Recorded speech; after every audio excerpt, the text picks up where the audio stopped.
20 years تک لوگوں کو اسلام کی طرف بلانے کے بعد آپ صلی اللہ علیہ وسلم پوری عرب کے لیڈر بن چکے تھے اور پورا عرب اپنی بت پرستی چھوڑ کر اسلام کی طرف تیزی سے آ رہا تھا۔ یہ اسلامک امپائر کا گلوبل پاور بن چکا تھا، مگر اس کا مطلب یہ بھی تھا کہ آپ صلی اللہ علیہ وسلم کی زندگی کا مشن مکمل ہونے والا تھا۔ عرب فتح کرنے کے بعد یہ خبر پوری دنیا میں تیزی سے پھیل گئی کہ عرب میں ایک نبی آئے ہیں جنہوں نے پہلی بار پورے عرب کو ایک اللہ کے نام پر یونائٹ کر دیا۔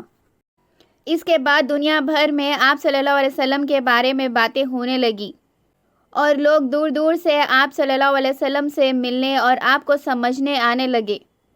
پھر آپ صلی اللہ علیہ وسلم اپنی زندگی کا پہلا اور آخری حج کے لیے روانہ ہوئے اور وہاں حجۃ الوداع کا خطبہ دیا۔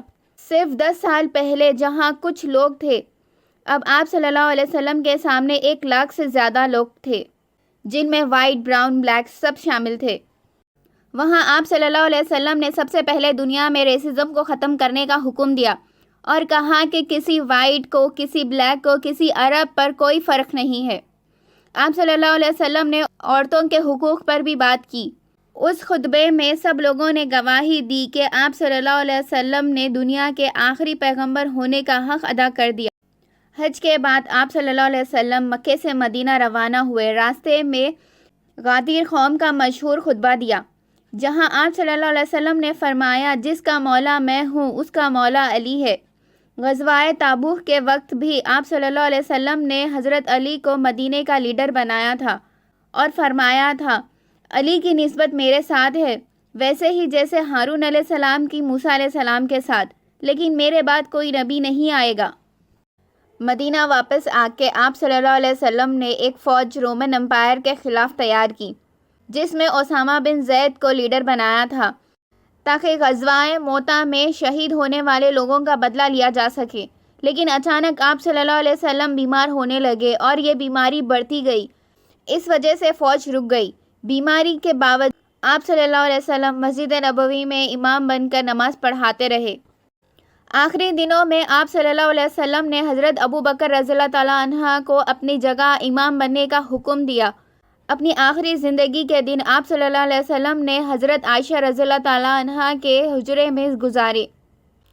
پھر ایک دن آواز آئی کہ آپ صلی اللہ علیہ وسلم نے اس دنیا سے رحالت فرما چکے ہیں۔ مدینہ کے لوگ حیران رہ گئے۔ آپ صلی اللہ علیہ وسلم کی عمر صرف 63 ایئرز تھی۔ حضرت عمر رضی اللہ تعالیٰ عنہ کو غصہ آ گیا۔ انہوں نے تلوار نکالی اور کہا، جو کہے گا آپ صلی اللہ علیہ وسلم وفات پا گئے ہیں، میں اس کا سر کاٹ دوں گا۔ انہوں نے کہا کہ وہ موسیٰ علیہ السلام کے طرح کچھ عرصے کے لیے گئے ہیں، واپس آ جائیں گے، کیونکہ موسیٰ علیہ السلام بھی بنی اسرائیل کو 40 دن کے لیے چھوڑ کر کوہ طور پر گئے تھے۔ بنی اسرائیل نے سمجھا کہ وہ وفات پا گئے ہیں، لیکن وہ واپس آ گئے۔ عمر رضی اللہ تعالیٰ عنہ کو پتہ نہیں تھا کہ اللہ انہی کے ہاتھوں رومن اور پرشیا فتح کرے گا، تو وہ تلوار لے کر مسجد نبوی میں کھڑے رہے۔ تب ابو بکر رضی اللہ تعالیٰ عنہ ممبر پر چڑھ گئے اور کہا، عمر بیٹھ جاؤ۔ جب عمر رضی اللہ تعالیٰ عنہ نہیں بیٹھے تو ابو بکر رضی اللہ تعالیٰ عنہ نے کہا، عمر کو چھوڑو۔ پھر انہوں نے اپنی زندگی کی سب سے اہم تقریر شروع کی۔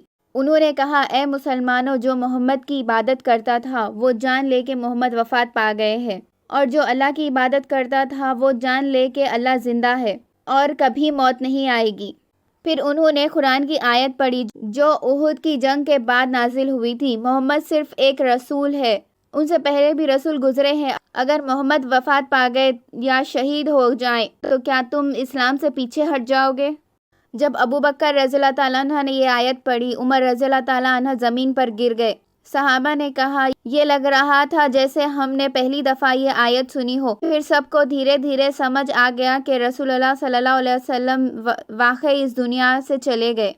تب کچھ لوگ مسجد نبوی میں آ کر بیٹھنے لگے کہ مدینہ کے نئے لیڈر چننے والے ہیں ابو بکر، عمر اور ابو عبید رضی اللہ تعالیٰ عنہ۔ سیدھا میٹنگ میں گئے۔ وہاں لوگ سعد بن عبیدہ رضی اللہ تعالیٰ عنہ کو لیڈر بنانا چاہ رہے تھے۔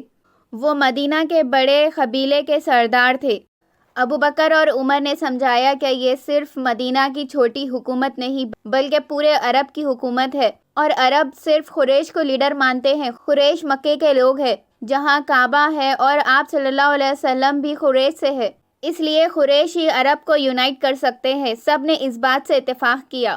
پھر ابو بکر رضی اللہ تعالیٰ عنہ نے کہا عمر یا ابو عبید میں سے کسی کو لیڈر بنا لو، لیکن عمر رضی اللہ تعالیٰ عنہ نے کہا ابو بکر رضی اللہ تعالیٰ عنہ سے آپ سے بہتر کوئی نہیں۔ سب لوگوں نے بھی ابو بکر رضی اللہ تعالیٰ عنہ کو خلیفہ تسلیم کر لیا، جبکہ باقی امپائر میں ہمیشہ خون خرابی سے لیڈر کا فیصلہ ہوتا تھا، یہاں مشورے سے ہو گیا۔